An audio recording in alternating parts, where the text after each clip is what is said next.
And welcome back in, everybody. We are ready. We are about to get underway with this grand final sooner than later. The players just kind of, ironing out that pick and ban process, getting those sides settled and everything. But Adam, how excited are we for this game? And I'm going to put you on the hot seat. We were dead wrong to rights last week, but predictions. What do we think is going to happen this week?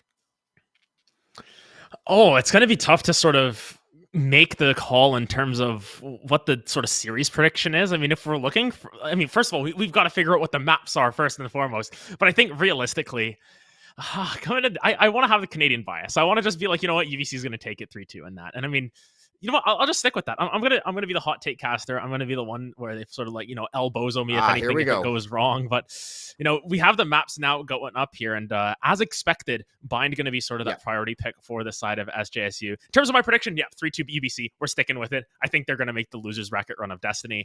Of course, looking at the other maps that are picked up, though, Pearl was one that was super good for UBC. It's been sort of a UBC Alberta special at this point where they're really confident on that map. But of course, they did have some very good flashes on Breeze as well. Haven makes a whole lot of sense considering sort of their setup and everything. Bind is going to be that one map where I think SJSU, they're going to have a very distinct advantage. We saw how strong they looked on Bind in that series against Alberta, and I want to see if they can continue that trend going. I know we always complain about the collegiate special, but I have to admit, for the final, for the grand final of CVAL West, I'm okay kind of seeing those same 4 or 5 maps. I feel like those maps are kind of the really true test of like, okay, we're playing the baseline maps here for the most part. Who can come out and execute better on this day? Everyone's going to be familiar with these maps. They're going to have a litany of experience. They're going to have their agent pools, but now it's going to come down to who can play these maps better. I think I'm going to have to side with you for that UBC 3-2. It kind of pains me to, vote against SJSU again, but UBC, they've won 9 of their last 10. They expelled those Alberta demons they so desperately tried for months and months on end. They finally overcame that boogeyman. I think they're going to have one more ride left in them tonight. I have to agree. I think it's going to be 3-2 UBC, but SJSU, I'm open to be wrong. And I think the main thing is that, while we can joke about the Canadian bias and everything and all of that, I think SJSU, they've had, apart from that last series against Alberta, I think they've had a little bit of an easier run. They haven't been tested as much as I think the side of UBC have, because while SJSU played up against Alberta, so did UBC. They've played against them multiple times in the last little bit across a whole bunch of different competitions. UBC had to sort of fight for their lives for so much of this tournament, and they were able to come, above and beyond in a lot of those situations. Specifically in that series against CSULB, they came out really flat-footed. They were down 6-2 on Ascent on that first little bit, and they were able to bring it back and then just dominate the rest of the series after that. So I think it really comes down to if they are going to be stronger today, if they're able to come out with their A game from the get-go, as long as they don't sort of start off a little bit. So they need to just hit it. We do potentially, have a little bit of a longer series. It could end up going to that 5 games, but both of these teams, even though you have that little bit of wiggle room, we saw plenty of times last week. Hell, we saw how many games that started off 2-3-0 and finished off like 13-4, 13-5 final scoreline going the other way. So these teams starting hot, definitely going to be a key that I think is going to have to play into this series. You don't want to come out, get behind the 8 ball a little bit, and then try to play catch up. Rather, playing catch up in Valorant in a game with economy and snowballing is a very, very difficult thing to do. And both of these teams, they know how to play with a lead. Both of these teams, once they got their leads last couple weeks, they ended up playing pretty soundly with them. They don't make a ton of fundamental mistakes. They're not really going to beat themselves. You're going to have to go out there and you're going to have to make plays as we just start to get into the agent select and into bind here. Boy, I am pumped. It's going to be super exciting. And I mean, we talked a little bit about the collegiate special at that, Bind Haven Ascend, but we've got sort of the interlude in there. We're guaranteed to get Pearl and Breeze as well. So I'm very curious to see how all of that turns out there. I think it really comes down to, map 3, map 4 in these situations. I think very likely the first couple of maps, most likely to be traded back. But I mean, if you're able to take your opponent's map, if you're able to sort of take that advantage for yourself in that situation as well, I think it can sort of turn it on its head. And I think these series, especially, best of 5s, it's just as much a Valorant game as it is a mental game at that. You've got to just sort of hold your own, make sure that you're not getting tilted, you're not losing your focus in these senses. And I think especially for a team like UBC, where they basically say, what, our strength is just, we're so laid back, we're willing to sort of lose a couple of rounds if we have to, just to get our bearings back about us. I think they're going to be a team that thrives in these situations. Even if they're down 2-0, they're not going to play any differently. SJSU, on the other hand, might be a little bit of a different story. I think even in that map 1 against Alberta, where they were down 8-2 on their own map and they were able to bring it back, they've shown that they've got the resilience and the expertise to be able to withstand those sort of rough patches in the game.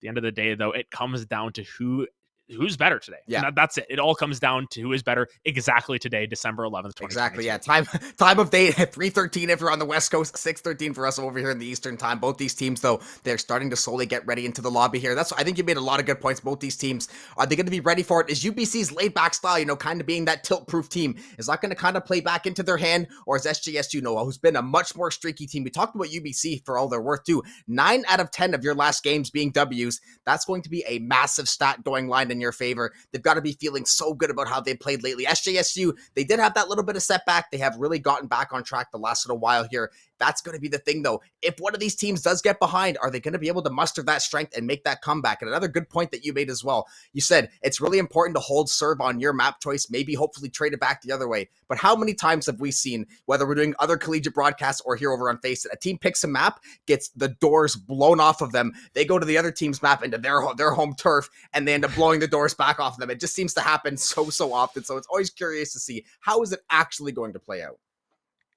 Yeah, and I think especially with the first map being Bind, which is one that SJSU have been perfectly confident holding every single time that they get the chance. I don't know if that's going to necessarily happen in the first 2 maps specifically. More likely going to happen those 3rd and 4th maps there. I think Pearl is going to be a little bit of a stronghold for the side of UBC in that situation, but Breeze, we've seen both of these teams do well on it. Realistically, UBC has done better on Breeze, all things considered, compared to what SJSU were able to pull out. It went to overtime in that game. Granted, it was a little bit of a deficit to begin with from them. At that point, that's where it sort of just becomes a little bit less predictable. Once you get to map 3, map 4, it might just come down to the tilt factor, it might come down to the mental factor, or it might just be the fact that you picked a map that your enemies are just better at, because especially in best of 5s, you don't have those second round of bans, you don't have those extra maps to take out of the pool. You're going to have to play maps that you're not confident on, because it's very rare that teams are able to play as good as they do on their main map on the other side. That same maps logic applies to the agents as well. Having those deep agent pools is going to prove to be so valuable. And I guess we can throw a quick little anecdote as well about this huge patch. As you said, they are playing on that pre-chamber nerf patch, the pre-chamber gut patch, and all the other, I think, 12 or 13 agent changes. So they're going to get consistent in this meta. But all these teams, the teams that have that variety, that can play 3 or 4 of these Sentinels, like that player like Teddy, or talking about Yams, how he can play a bunch of initiators. These are the teams that we should expect to see around coming that next semester as well. These are the ones that should be able to adapt to this meta. When new maps, new agents, maybe we see something with Harbor kind of come out of the woodworks we didn't really understand before. We kind of saw the same thing with Fade. Didn't really see a ton of usage the first week or two, and then people realized what was really going on with her, and they said, oh my goodness, this agent, this is possibly game breaking, and then new metas start to evolve from that. So it's going to be curious as we wrap up this kind of fall semester, which of these teams are going to end up kicking around to next semester, and who's going to really, solidify themselves as, meta-defining teams. Yeah, and I think, speaking more towards the point system again, UAESA come out of this first qualifier, not auto-qualifying, but with 85 points. That is an incredible amount of points that you're able to garner from the first qualifier. You're sort of going to have a target on your back from a lot of those other teams for the next couple of qualifiers, while there is still the possibility for SJSU and UBC to sort of play the other 2 tournaments just for prize money at that point.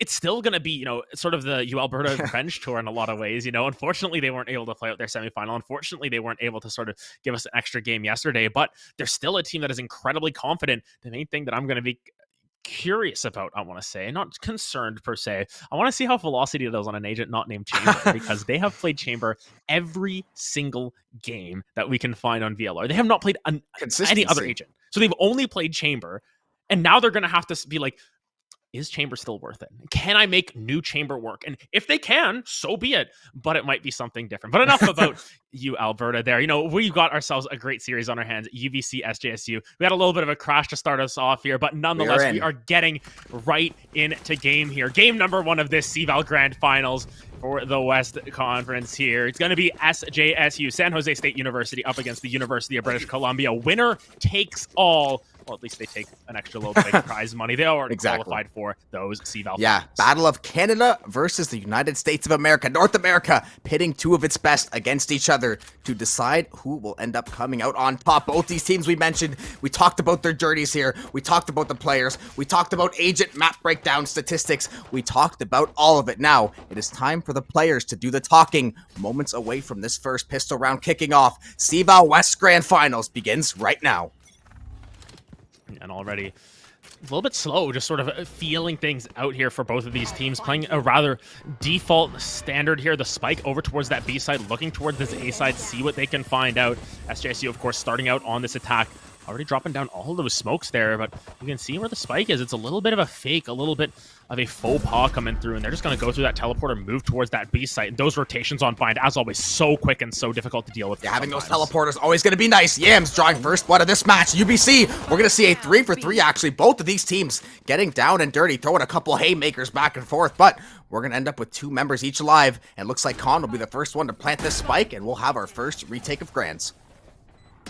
Yeah, of course. And Pearson able to find a shot onto John. It's going to be just the 1v2 situation, but Khan, as you mentioned, always got that aim on their side. They're going to find one, but they won't find the other.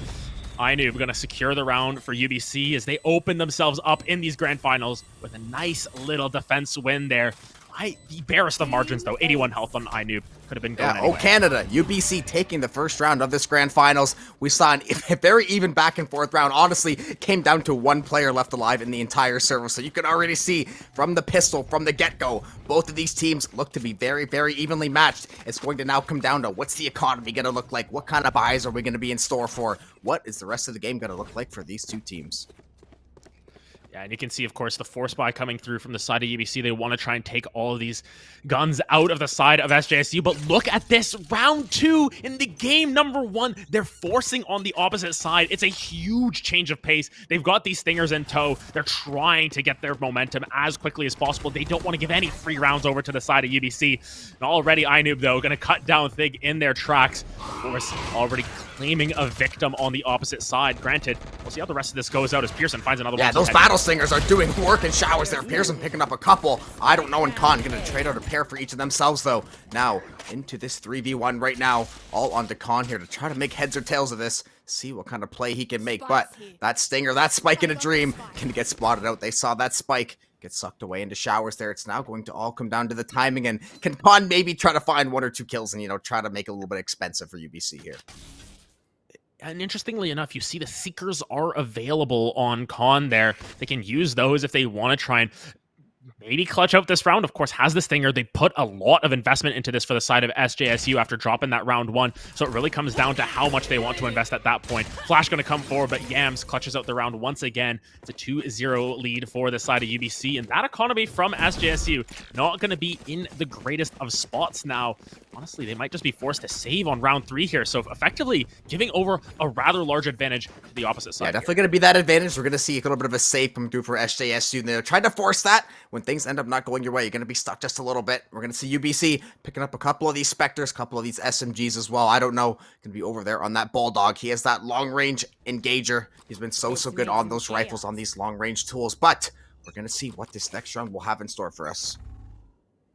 Yeah, and some sheriffs coming through, at least for the side of SJSU. Now they're forced to save a little bit more, but once again, going to be so interesting to see how they end up playing these rounds out. There's a Vandal on the opposite side. There's a lot of guns to deal with on the side of UBC, and when you've only got sheriffs, you're going to be limited in your agency. Your firepower not quite going to be up to par unless you land the headshots like Chem does right now. Yeah, or if you got the paint shells in that back pocket too. Thigwerb picking up that kill onto Pearson. Little Raze v Raze duel over here onto this A site. Kill was found. Gonna blast back up on that box. Not gonna quite make it. Hemmer stuck up here in heaven, trying to make heads or tails. We see that backside teleport through showers. Khan maybe trying to figure out some kind of flank here. We are gonna see those Seekers come up from SJSU though, trying to make sure they end up securing this round. They're gonna spot out these UBC members scattered all over the map here. Thigwerb getting that blast pack ready to engage. Yams gonna go for the swing. Couple tags over onto Thigwerb. That Seeker coming from behind. Not gonna matter though. Thigwerb gonna be good for that one. Yeah, now just 2 members left. They might even opt to save these guns here, sort of on a little bit of a save, but Hemmer finds 2 of their own. Will get cut down in their tracks, and now IDK just going to sort of be hanging back, knows that they don't really have a chance in this round. The economy's still going to be pretty good on the side of UBC, despite this round loss. Just wanted to hold as much money as possible. It all comes down to the economies in these situations. You don't want to fall too far behind, and despite SJSU forcing that round 2 and getting punished for it, they somehow find themselves a thrifty in round 3. That thrifty always going to be nice, and I mean, how many times did we call last week? I swear we saw 6 or 7 thrifties across only 2 series. A lot of teams these days, I don't know what it is about that thrifty. Maybe it's a little bit easier, maybe it's the way people force in the early rounds, but I feel like we see a whole lot more. Maybe it's just stupid dumb luck with the pistols either, I don't know. It's always interesting to see those come through. I mean, one of the points that I made is just the fact that, they've practiced aim labs so much. Maybe they're just, confident on the sheriff and they're able to say, go into these rounds a little bit looser, say, you know what, I don't mind if I lose my gun in this situation. I didn't spend a whole lot on it, just trying to save as much as possible. But now you can see, even on the opposite side, UBC not opting to go for too much in terms of the weaponry. I think that was just the short he picked up on Pearson there. So just going to be hunkering down underneath Hookah. Slow push comes through from the side of SJSW as they want to try and find their angles. Pearson just sort of ratting out in this brimstone smoke. So scary. Yams on the opposite side there. You can see that frenzy as well through the wall. Just trying to find their ones and get out. Try to find that early frag, get that numbers advantage, see if you can snowball that into something a little bit greater here, Khan. Seeing if he can catch anyone on this short angle, that jump peek from Hemmer, just to maybe spot out something over here on this B long site. Both these teams, though, another jump peek from Hemmer. Khan gonna pop a couple shots off there, wait for this second bird to come through. Maybe try to set up a flash, or maybe they have other ideas. Maybe they're gonna take this long walk and send this rotation over. They have that chamber anchored over on A, and A, I'll tell you what, that is free real estate. If they're able to take this rotation and hit it nice and quick, they might be able to walk onto this thing and find plant. The interesting thing is that now all of a sudden you see that 30-second point sort of tick through. Very likely that they're going to try and pull the trigger onto this A site quickly, but I'm sure that UBC is aware of this as soon as possible. Potentially just sort of hunkering down, biding their time, waiting to see what happens.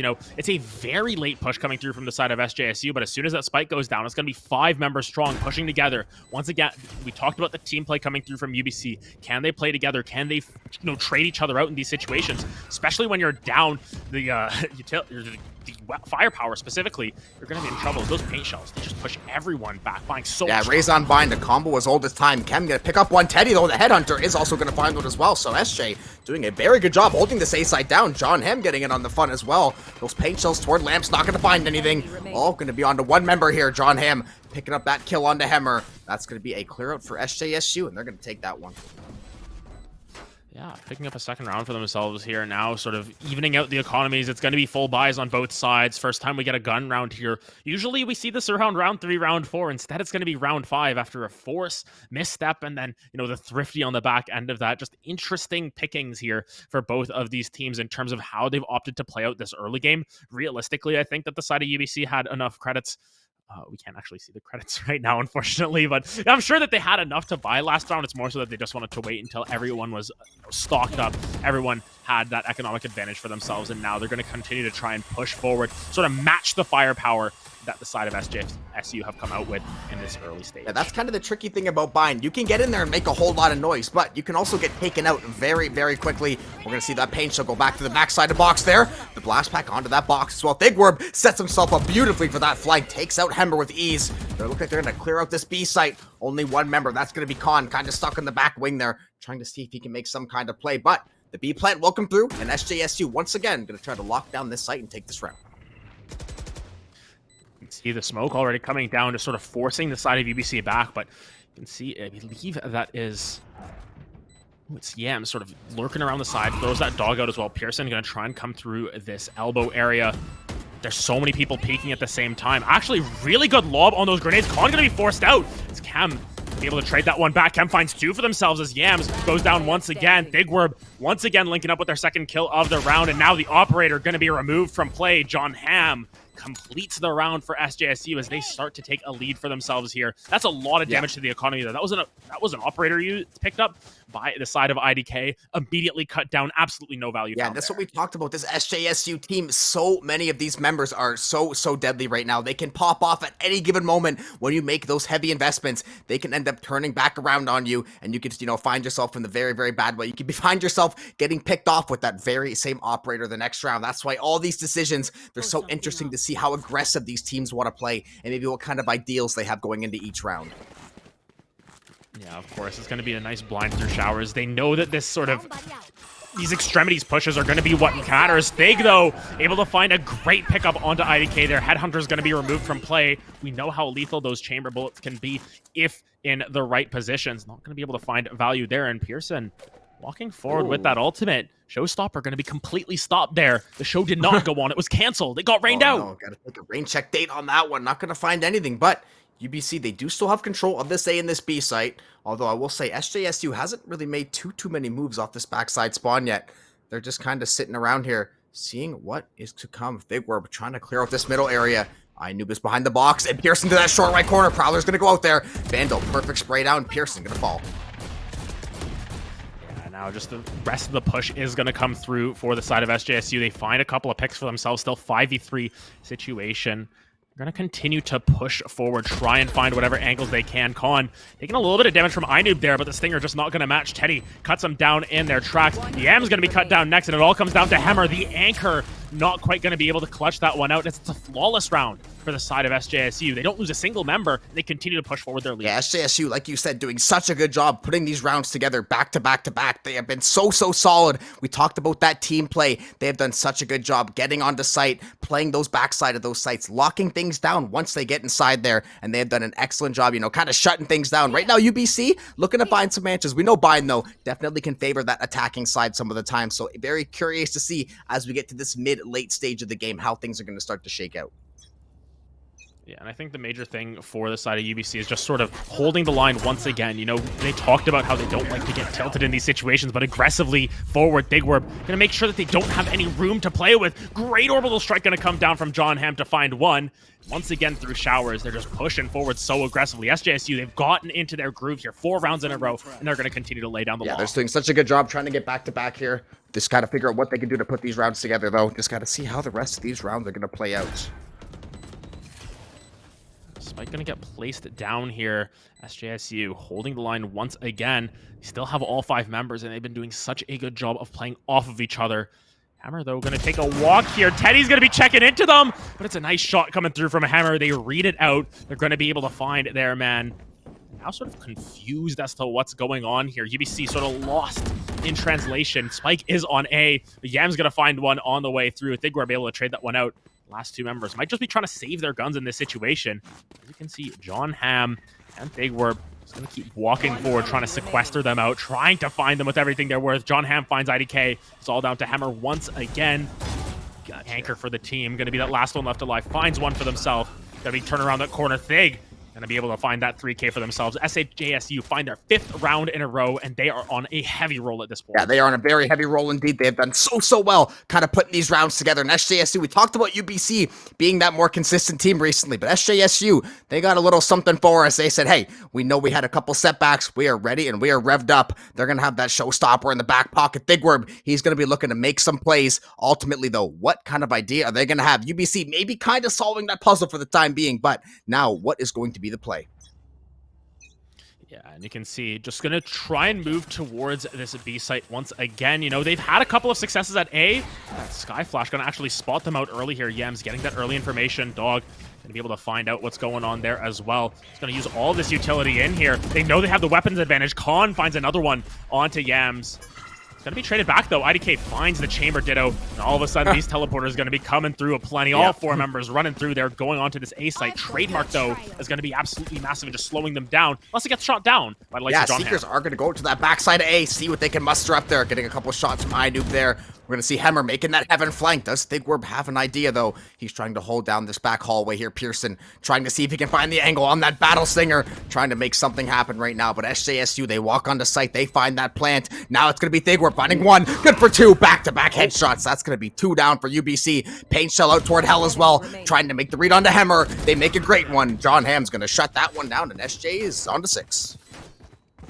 Yeah, feeling fantastic about the state of their game right now. I mean, of course, it was another save round coming through from UBC, but 6 rounds in a row for the side of SJSU.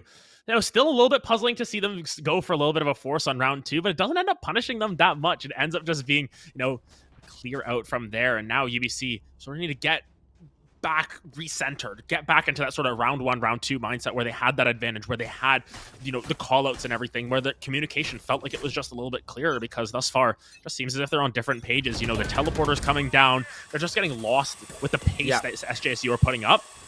And UBC just need to sort of right. Yeah, I kind of like that idea from SJSU, though. I know Bind say it's a kind of map where there's not a ton of different things that you can do, but what can you do within the confines of this map? You can take those teleporters, you can send util over to A, you can fake things up over to B. There's so much you can try to pull off. Looks like it's going to be that split push once again. A couple going to cheat toward that A side. Thigwerb, though, lurking up in hookah here, seeing if he can find any of these unsuspecting Canadians to try to find that first blood.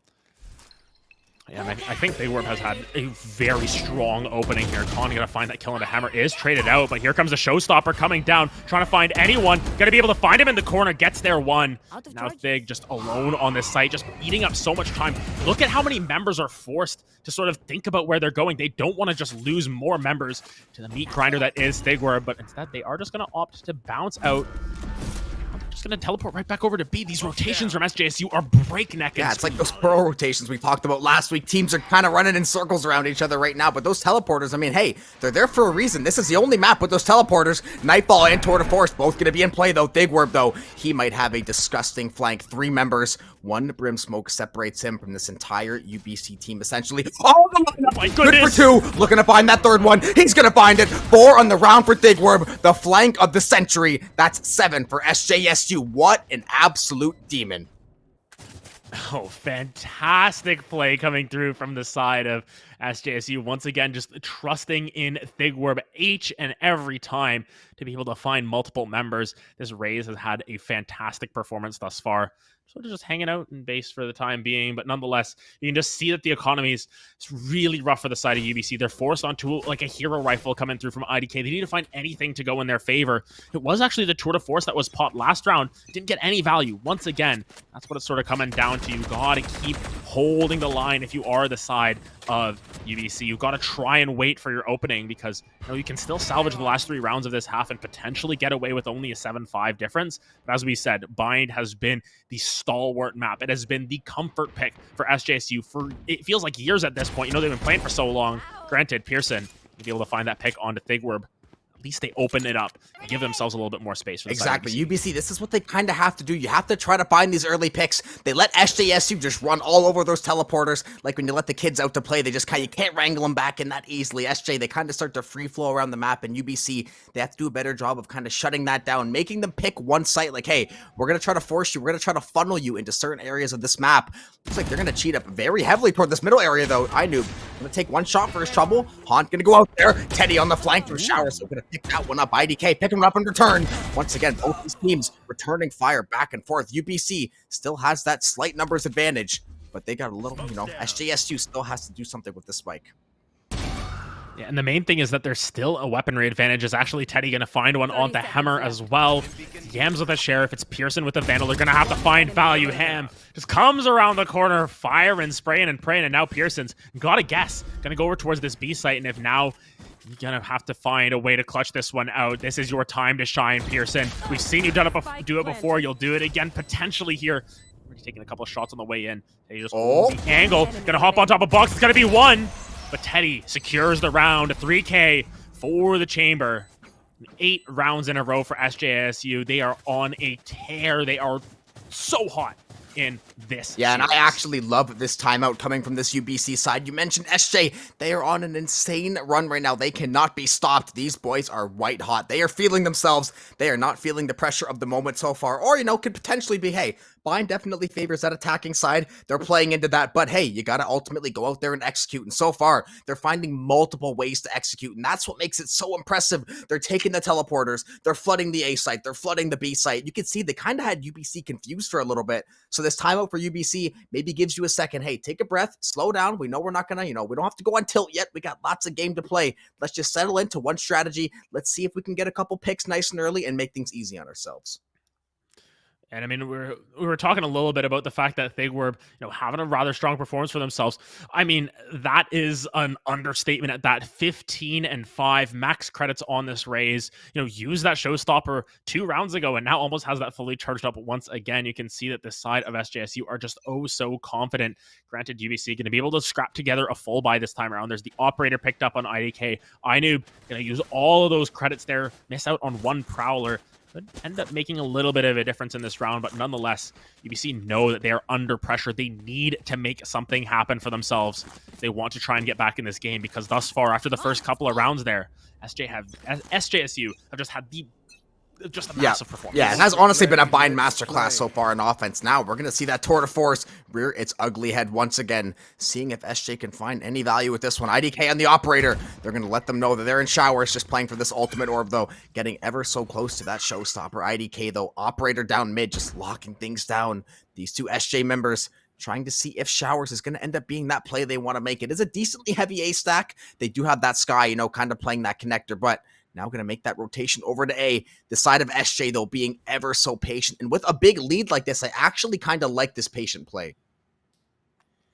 Yeah, and you can see the patience just coming through from SJSU. A little bit of unease now starting to creep into the side of UBC. Skyflash actually going to come out from Yams there. Some more smokes just put down onto Showers, and eventually SJSU, they get fed up. They don't want to wait anymore. They want to try and find a play. 45 seconds left. They're going to start to stroll over towards the B side here. Teddy holding down that angle as ever, just making sure absolutely no one walks forward. Yeah, that is a dangerous, dangerous place to walk. We're going to see these SJ members slowly start to file up toward this B site. Is UBC going to be ready for this hit? Prowler into Hookah, sending that Pain Shell, and the Prowler going out there trying to find some value. Oh my goodness.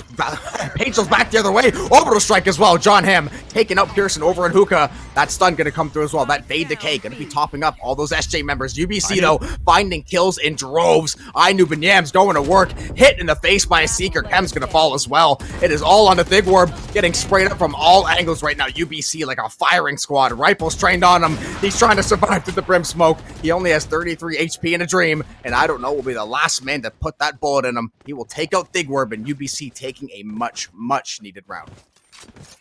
Yeah, finally getting that third round for themselves, and at the very least, they're able to hold a lot of their weapons there. Should be another full buy coming down. Of course, SJSU, though, have the economies to be able to purchase back once again.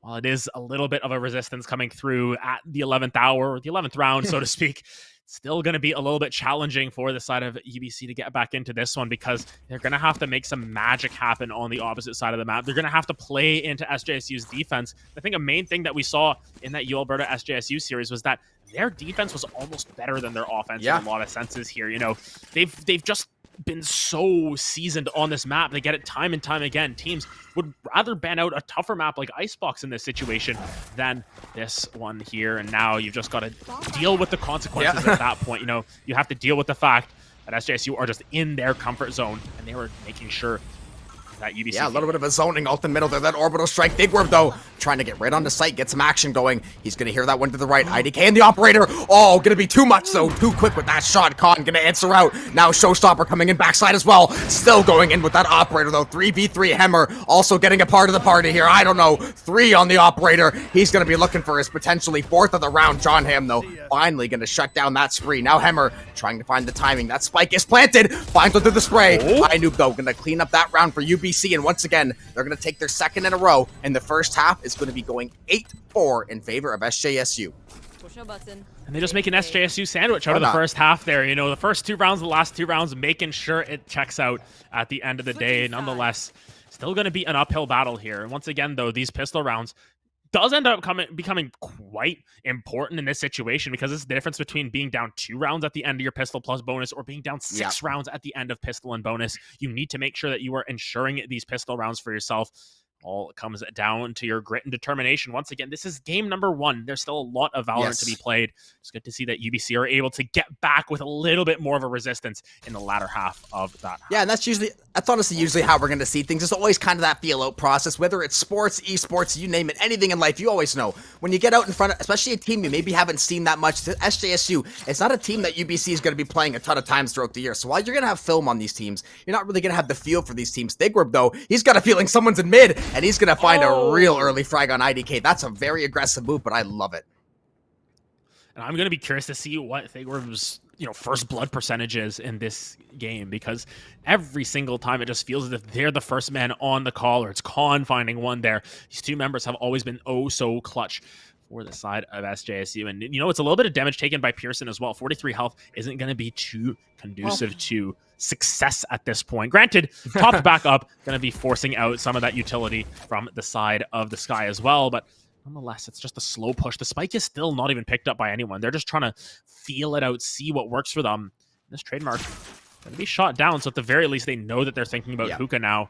This utility, this raise, fade, moving as a unit as always. The only tricky thing about pistol, when you're down 5-4, usually pistol is a nice little fiesta of people running back and forth trading. When you're down that 1 member, it can make a very large impact. Trying to go past that Trailblazer, trying to find that kill. Pearson going to drop off the box, and John Hamm going to drop him. Spike down as well. Hemmer trying to find the corner kill. Isn't going to work it out, though. SJSU picking up kills in bunches here. Yams trying to keep things together for this UBC side. 1v3 though, gets spotted out by that Prowler. Now it's him trying to take out all 3 of these members. Might have the angle on John Hamm, like ships in the night though. Shoulder to shoulder they go, and they will pass each other without a single shot fired though. Yams still kind of trapped up in lamps here. He has 12 seconds to try to make something happen. Thigwerb spots him out. Yams will end up falling, and SJSU is going to take that second pistol. Yeah, and now it's going to be down to whether they force it or not. Are they just going to save? Are they going to try and bank on moving forward in this game, or are they going to try and force back the opposite way? It worked out not so hot for the side of SJSU the first time around. They weren't able to get that win, but they were able to pick it up on sort of the reforce afterwards. Now you see that Bulldogs, it's Spectres, just going to be the Headhunter bullets for Teddy. It's actually a Ghost as well considered here. It might be picked up as well, just sort of handed off from a friend. So it's a pretty heavy investment coming through from SJSU, but it should be enough to secure themselves a very clean round at that. At least that's what they're hoping for. This Haunt, though, not going to spot anyone out. At the very least, they know that someone is there. Shots were bringing out from Pearson, but not quite going to find their mark. They're just spraying through that smoke. They have no fear of UBC at this point. No, yeah, I think that any fear or any potential, worries are going to be gone to the wayside. Once you get those couple rounds under your belt, you start to feel pretty good. Once you win off 7, 8 in a row at that point, you're starting to feel real good about yourself. Now, though, it's going to come down to, can you keep your composure? Can you play measured, not get away from the game plan too much? The SJSU game plan has been pretty damn good so far. The defense obviously going to be a little bit different. Pearson trying to see if he can find anything down this mid lane right now. Not going to quite. He is going to spot out John Hamm's head, though. Not going to be able to make a play off it quite yet, though. Yeah, and you can see Yams able to find some decent damage onto Chem here. It's going to be the reswing, though, with that Stimmy from Brimmy. Going to be able to find a kill. But at the very least, it's going to be lots of damage dealt. Thigwerb, though, finding 2 with the Bulldog. Finding 3 with the Bulldog here. It's going to be a nice full house completed by Chem and Thigwerb. Double digits achieved for the side of SJSU. They look to continue their push forward. Yeah, and to do it in flawless fashion, you get to keep those Bulldogs free of charge, essentially. You get to keep onto those Spectres. So even though we're going to see a whole lot of rifles from this side of UBC, SJSU, they have enough weaponry to theoretically get 1 or 2 kills at least, especially depending on how they position themselves. That Bulldog, that can be an absolute killer from long range if you don't see that thing first. So having those weapons still in that flawless to keep the money in that back pocket, and you're going to have enough of a buy to at least compete this round, make it expensive for SJSU, and hey, who knows, maybe you take that number 11. It all comes down to what they can Wow. do. Look at UBC just running it down B long, looking for anything but Hammer. Gonna be able to sort of answer in kind. SJSU were the ones rushing, in fact. Just got my side swapped out, but it's gonna be 1 for 1 there at the very least. Hammer sort of holding that long angle just in case, and now A-Site relatively open. I say relatively because there is Teddy lurking. I believe they have a decent gun for themselves here. Trying to find anything. Bucky. It's actually just a Bucky.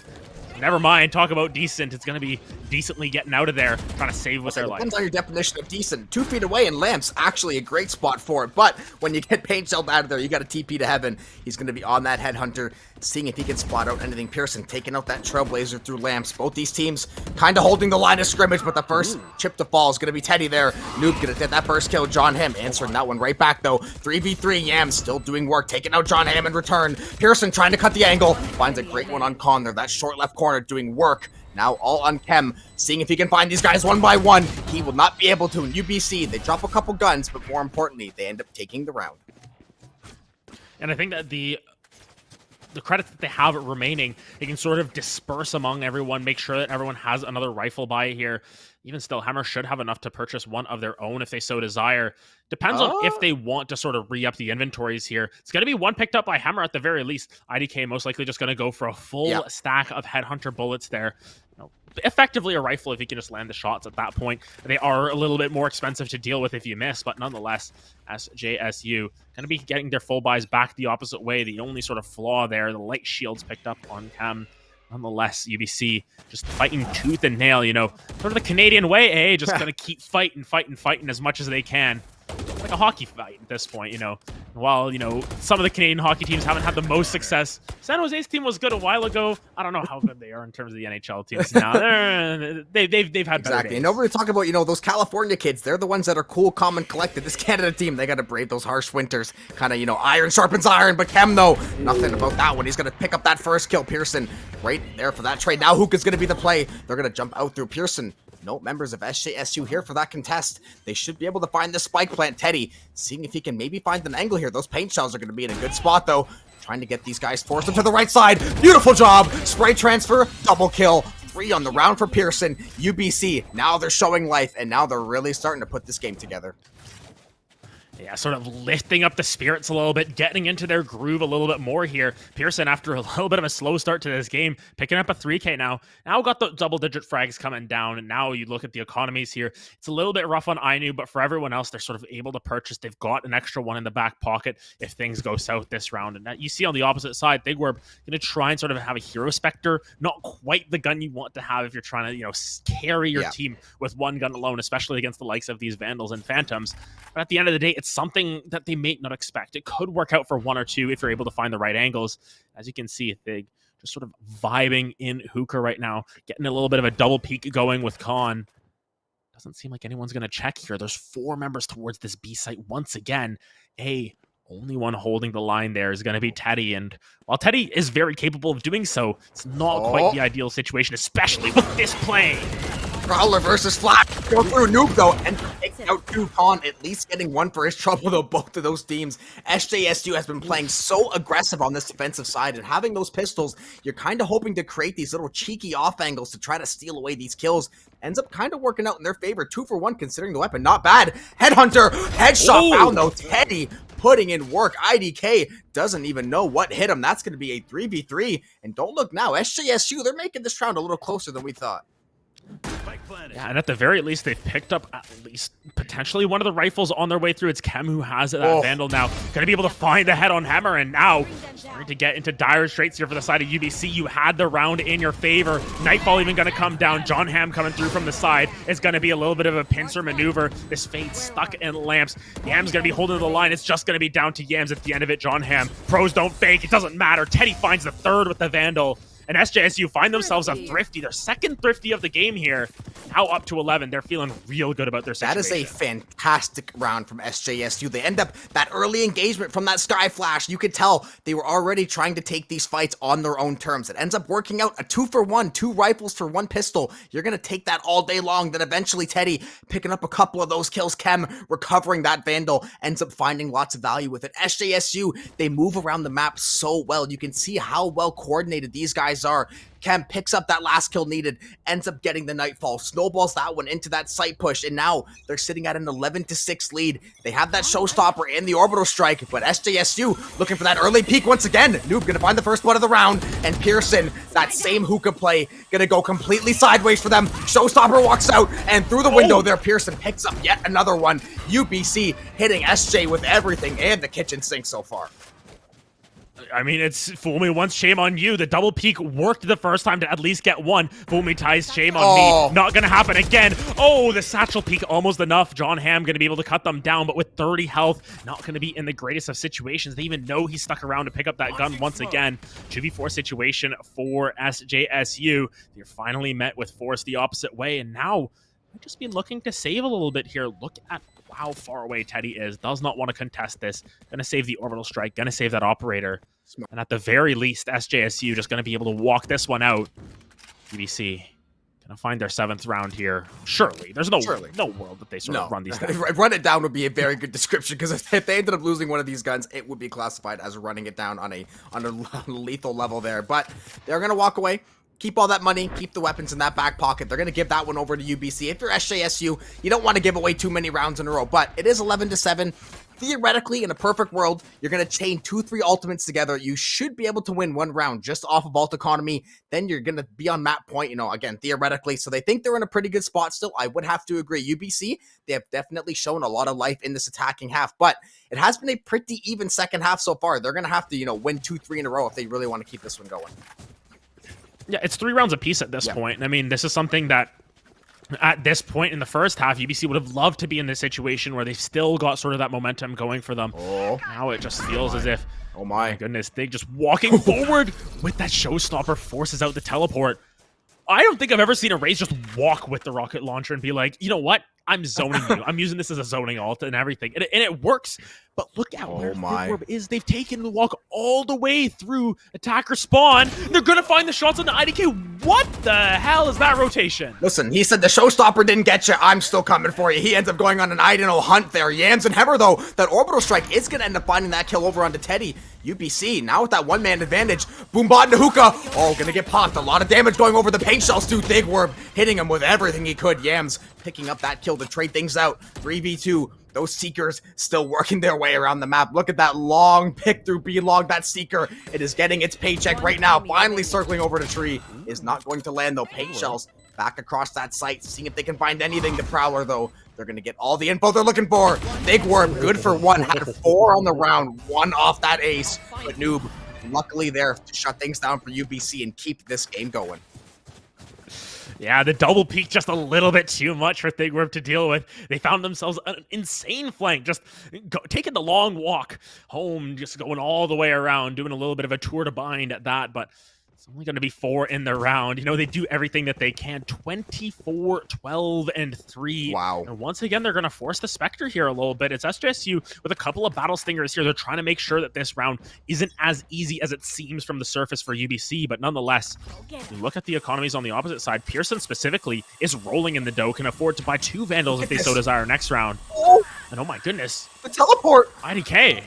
What? The teleport goes terribly. They get actually, though, they do end up finding a couple of kills. They got absolutely massacred. It was a 3-man TP from B over to A side near showers. They got put down like a buzzsaw by IDK, but they end up finding a couple kills in replacement there. UBC somehow going to end up with this advantage. They are going to get this spike plant at B, so for all the theatrics and all the drama, they at least are going to find that plant, but this round is not going to be as easy as you said in that pre-round there. Yeah, and of course, it's sort of the backwards map once again. UBC holding in CT spawn. Just going to look, find these members. Of course, it's Thigwarp available to sort of pop off here, but not with a whole lot of health. Needs to be incredibly careful. Gonna toss out those paint shells. Pearson just gonna land a body shot, and that's gonna be enough through the wall at that. And now it comes down to Teddy. 1v3 situation. Spike not planted for him, and it's not even gonna be 1 for Teddy. It's gonna be 2 though for Pearson, and it's gonna be 9 for UBC. Don't blink now. This game is starting to get very, very close. UBC now putting together a very, very solid attacking half, and we said they were going to have to do this. You're gonna have to win 3-4 rounds in a row, especially if you start down in that 8-4 first half. They have shown, though, they are on the comeback trail. Their attack looks so coordinated. Even that teleport play, SJSU kind of caught them sleeping just a little bit, but IDK and a couple of these members, they were ready and alert for it to at least make some kind of play, because, hey, I'll tell you what, a 3-man teleport could end up throwing a wrench in a whole lot of teams' plans. They were at least able to read that one, and now we're going to see dueling tour de force as the Timber duel. IDK loses, though. Teddy picking up that one. Yeah, just a little bit late on the teleport there. You didn't even see it's the Brimstone just looking down being like, how did you die there? Like, you're over here. You got the zone over here. Of course, that is pre-nerf chamber, so that tour de force, it reloads quickly. You're going to be able to fire shot after shot after shot to look for as many as possible.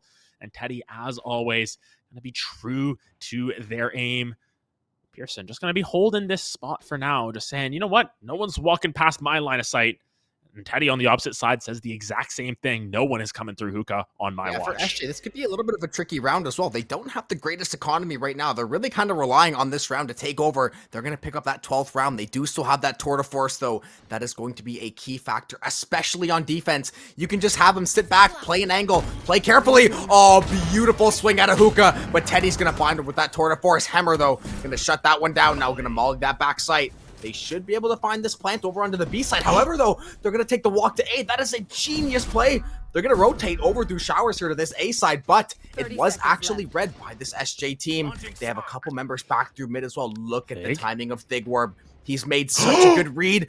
Does he have the timing? He finds Hammer, but he's going to get flanked by Noob. It ends up being a net 1-for-1. Yams gonna have to walk through and back to the teleport, looking like an episode of Tom and Jerry. Both of these teams running back and forth, but Yams will find the B plant. We will have this 2v2 to decide this site.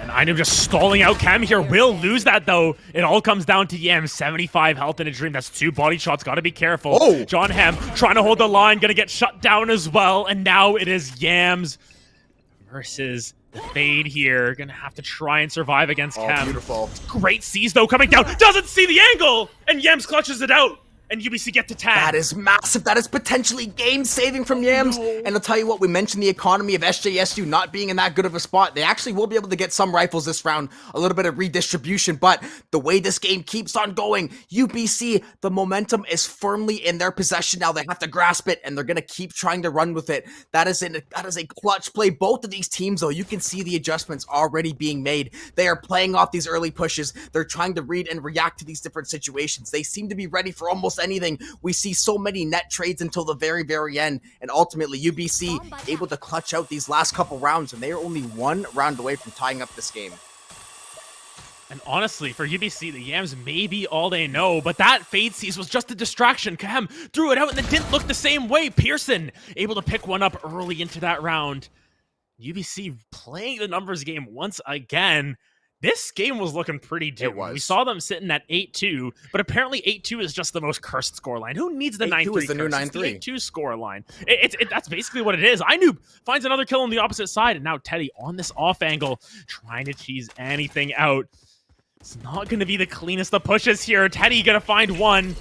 Now is forced to retreat here as 4 members of UBC start their march forward. John Hamm with the stinger. Still has to be so careful. That gun is buffed, but it's not quite up to the level of Vandal still. We see that Timothy coming out there. Hammer gonna find one. John Hamm, though, picking up the answer. However, into this 3v1, all onto Chem. Battle Stinger in his hand as well. Will the power of RGX be enough for him? That left angle. Noob's going to be the first one to check it. UBC, I believe, winning their 4th or 5th round in a row to this point. They are really starting to snowball this game. And Adam, I don't want to jinx it, but overtime is looking like a very much real possibility in map 1.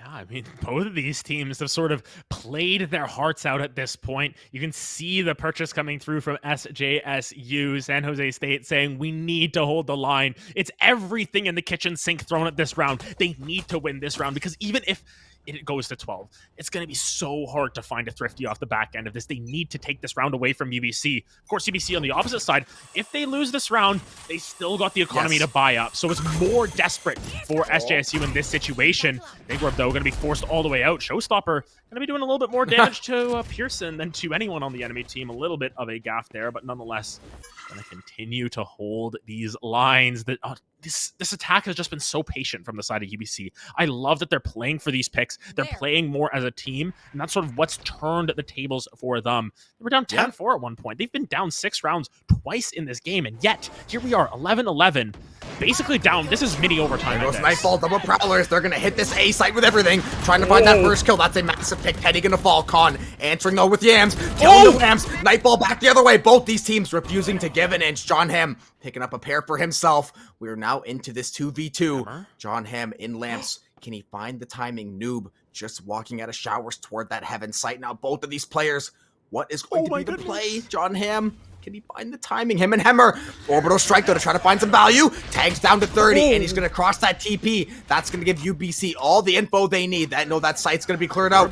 Orbital strike back the other way. Noob finds the kill and the orbital strike does not actually finish off that kill. They're going to have that 2v1 all on John Hamm. 30 HP in a dream to try to win this one out and try to keep this lead. And they don't know where John Hamm is, though. They know he took the teleporter. Will they be able to check this? We've seen John Hamm have that clutch Dean before. Will they be able to recreate that here? Look at this. Both UBC members holding spawn. They don't want to risk it. It's 10 health on Hemmer. It's full health on Inoob. Just going to throw down the smoke. Does Hemmer have lineups for this? It's going to be the molly coming down. He's just burning time. John Hamm doesn't have a way out of this. He's going to try and save the gun, but it isn't enough. And UBC, from the brink of defeat, have pulled it all the way back. And now they've put themselves on map point here on SJSU's map. What do we talk about, Adam? Sometimes teams think they have a map down, and then all of a sudden the other team comes into their turf and, kind of kicks the dust around Adam. But now we're going to have to see which buy either of these teams is going to come through with. UBC, that is a very, very, very healthy buy. The operator going to be in play. They're not going to have any ultimates. But honestly, SJSU, they're not really going to have any either. And they're going to be stuck with light armor on most of these members and a Spectre and a Guardian. So while this buy is definitely usable, UBC is going to have the advantage in this round, and they're going to be looking to close out Bind here. Yes, there's usable and then there's suboptimal, Yeah. and that's exactly what this is. It's usable but suboptimal. You can win the round, but can you really win the round? Will you be able to sort of overcome the economic disadvantage here? Pearson just holding it down this line, and this is what UBC have sort of been able to succeed with, just holding their angles and preventing SJSU from sort of taking these skill matchups in a lot of ways. Big Word is going to peek that one and says, nah, I'm getting out of there, taking the Spectre. Going away, sort of backing this one out because they know they're not ready to contest it. Paint Shells, though, gonna do a little bit of damage, and Thigward swings off of it. Great pickup there. SJSU aren't done yet. Such a smart play. Back him up with the paint shells. He knows exactly where that player is going to go. Just find those Spectre shots. Now it is a 5v4. At least you have that numbers advantage, and you're playing defense, and now they're going to send out the Seekers trying to get this early intel so they can at least make a read of maybe what site is to come. Those Seekers coming down that middle area, though. Inoob going to get spotted out. Has a Prowler in his hand to answer, though. Seeing if he can find anything. That Operator still ringing bells down in this middle area. Teddy and IDK just pixels away. First kill is to be found, though. Thigward gets taken out. Now things are evened up. Oh, that fourth shot, it looked like it was going to be good, but John Hamm just a little bit quicker on that trigger. SJSU now with the advantage. Just a slight advantage, and Yams gets caught napping. Khan finds the head. It's 4v2, though. They're going to get the plant down. It's going to be time for SJSU to take this retake. This all comes down to this. All UBC need is to hold this spike for 30 seconds. That's all they need to do. They just need to hold the line. That's all they need to do. It's that so easy. Just hold. But it's in a 2v4. Oh. Inching towards this. Wow. Going through the brimstone molly, though. Gonna find two as Inoob. Now all of a sudden it's 2v2. Oh my. The health not gonna be the advantage, but Hemmer has the aim for one. Gonna swing around. John Hamm finds the opposite side. 66 health in a dream. John Hamm clutches it out. And how much health does he have? 12. And that's exactly what SJSU have now. 12 rounds, and they go to overtime in map 1. Whoa. John Hamm, John Wick, John Hancock. This guy belongs up there with the best of the best when it comes to that name. 12-12 in a round they absolutely had to have. Overtime has now been forced on map 1. Canada and the USA battling it out tooth and nail right now. Both of these teams, we talked about how evenly matched they are. You can see it on the scoreboard there, knotted up at 12s, and what a way to end up that round. We talked about John Hamm kind of being that clutch master that last series, last week, already picking up where he left off, and man, the play has been so high level already. Absolutely no caster cursing here. He makes it come true once again. The 3K to secure the game for his team. An interesting stat I want to point out here. For the side of UBC, they have gotten 12 rounds. They've been able to tie this game up. They have exactly one member who is positive in their KDA right now. They have fought tooth and nail to get back in here. Wow. They have done absolutely everything that they can to hold the line, and it has cost them so many members, but yet they end up holding still. And honestly, Jobin, we're used to seeing, the Canada versus US matchup, World Juniors, Boxing Day, all of that sort of stuff. We're still, a couple weeks away from that. And yet this one is delivering just as much, same intensity. CVAL West, the Grand Finals, Game 1. Can you believe we could get 4 more games? I know, of this? and listen, and this one I think might be far from over. I'm not sure if one overtime is going to be enough to decide this one, but we're going to see the difference in purchases here. UBC starting out on that defensive front. That Operator going to come into play, maybe sitting up in that A heaven site, locking down. Looks like it might be that A mid area, trying to find that early frag and rendezvous out of there. It'll be full rifles, full armor for that SJ attacking side. We've seen so many adaptations this game alone. What is to come in overtime now? It's an early push from Thigward. He's going to be good for one. Gonna clear out that left corner. The all sees nade combo. Gonna be good enough, though. The Vandal's gonna find it. Now into this 3v3. UBC found a couple picks as well. John Hamm on the flank, though. They have no idea. They're unawares. He finds the first one. Now into this 2v2. Popping that stimmy. They're gonna take this teleporter. Are they gonna fake this A push and maybe run all the way back to B is the question. Oh my goodness, that's exactly what they're doing. Big Brain Jobin going to be able to find out on their play. But will UBC be aware of it? That is the question. Yams getting a little bit of space here in hookah. Going to take a rat angle here, and this actually might be where they opt to go. But instead, they've read this perfectly. They know that UBC will love to sort of hang out in hookah, hold those long angles. But they might be holding an angle that no one's going to check through. John Hamm and Teddy, slowly but surely, will they make the decision? Yep, they're going down B long. Oof. Oh my The goodness. only thing is, if Yams does even make a read on this, it's going to be so hard to win a 2v1. He's going to have to either let them plant and wait for that teammate to come help, which I think would probably be the good idea, or we'll see how good he's feeling. Does he want to try to swing and find one of these picks? Two members. He's about to hear this plant go down. He's about to relay that info. There's the noise. 13 seconds left, Teddy. Spike will be planted. 2v2. Overtime, map 1. Who is going to end up winning out this round? And something to note, John Hamm doesn't have any smokes left. He has one smoke left at least. He has one smoke. He's got the molly. If he's able to get the spike to speed up, he might have a lineup. The operator. IDK. Oh my goodness, it's so tense. IDK misses the shot. That's massive. Now the smoke goes down. And John Hamm gonna be able to peek that, finds one. It all comes down to Yams. Yams, will you find your man? It's not gonna be the case. John Hamm holds the line. And SJSU have gotten themselves on to map point. Something about John Hamm and clutching rounds when it looks like it might be dead and gone. This man dry peeked an operator 1v1, ends up winning the engagement, smokes, re-engages, and still wins the fight. That is fearless play from John Hamm. We've seen it the last couple series, and then Teddy perfectly anchoring him the rest of that way. SJSU, they are now over onto match point. They're going to have to play this defense, though. We know the attack side has been so strong for both of these teams, as we usually see on Bind now. Can you hold this line of scrimmage? Can you lock down one more round and take things over to map 2 up 1? Yeah, and actually, it's going to be the satchel used to sort of clear out that trademark, to just sort of save time, save bullets, and honestly get a little bit of a timing window here. Both members of SJSU here are hanging out in Garden. Cam going to be the one to hold the line. Will Pearson be able to find that shoulder? Doesn't seem to be the case quite yet. And look at where SJSU went. They sent 3 members down through showers. They played the extremities push. Might have gotten caught out. Kaham, though, sees it, finds the head, and Pearson already taken down. They cut the head off of the snake. Now a 4v5 situation. SJSU, they just need to hold the line. But it's been so difficult for either one of these teams to hold on defense. 2/3 of the total rounds here have gone to the attacking side. As you can see, Inoob is just hanging out. He doesn't need to move. That Brimstone smoke going to provide perfect cover until it doesn't. I was going to say, until it doesn't. That was a perfect display of util there. That haunt spotting him. The bullets instantly coming on the backside. They're con. Now on the backside of this box at A, seeing what him and his teammates can muster up here. They have that numbers game. Yams seeing if he can work this flank out of showers. Oh, he had the timing, but he just misses that first shot. Paint shells come back through showers as well. 3 HP, he ends up escaping, but like we said, 3 health. Hammer picking up that kill onto Khan, trying to keep the game alive. That spray from I don't know is going to be good. He's going to get the sky heal as well. Figwerb sitting in lamp still, trying to see what timing he can maybe find. Hammer is going to get that plant down. That Prowler is going to land on him though. See if they can find the spray down through the box. Hammer taking a couple bullets there. Yams 1 bullet away from death, still peeking in showers.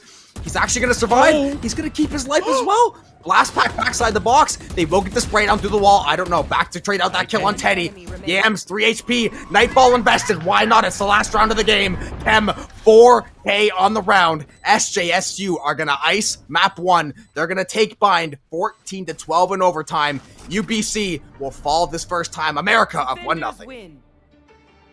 Oh my goodness, and it almost seemed as if it fell out of the grasp for the side of SJSU there. They've been known for their bind. They had an 8-2 lead going in. They lost those last couple of rounds of the second half. They find the 2-round lead again, and then all of a sudden UBC turns it up. They say, hey, we're not going down without a fight. We're not going down without that. We are going to push forward, and that they do, giving us a fantastic map 1. Can you believe that we are set to have potentially 4 more maps of that high level of action? Especially knowing that this is probably the last major VAL tournament for any collegiate for the entire semester. Everything else has kind of been wrapping up. This is what we have been building up to, and man, it has already lived up to the bill. 14-12 map 1 on a map where we said, we think Bind is going to be heavily favored in this attacking side. We think this, we think that. The players have to come out and they have to play the game. And boy, howdy, UBC, they tried their hardest to not say die. SJSU, though, had a couple extra tricks in their sleeve there. Oh, 100%. And honestly, just UBC being able to push them to the brink on that map is something that we didn't even see from UAlberta. No. UAlberta just sort of rolled over and died on Bind in a lot of ways. And I mean, when we look at these stats coming through from this map 1, it's just the tail of the tape at that. We see it's SJSU coming out way ahead in so many of these categories. we'll have the stats up soon, I promise. It was SJSU with a lot of members sort of fragging out, having a great time. Thigwere with a masterful performance in that map number 1. And UBC on the opposite side, their KDAs were ugly, but my goodness, their gameplay at the end there, their team play was clean. And that's why we're playing Valorant and not team deathmatch. It's about that team effort. One member can pop off, but how are you going to supplement him around? What are those pieces around him going to end up contributing to? But that being said, we have to reset this lobby. Give us a minute to refresh, retool, get back in everything. We will throw it to a very, very quick break. 1-0 lead for SJSU coming up after the break.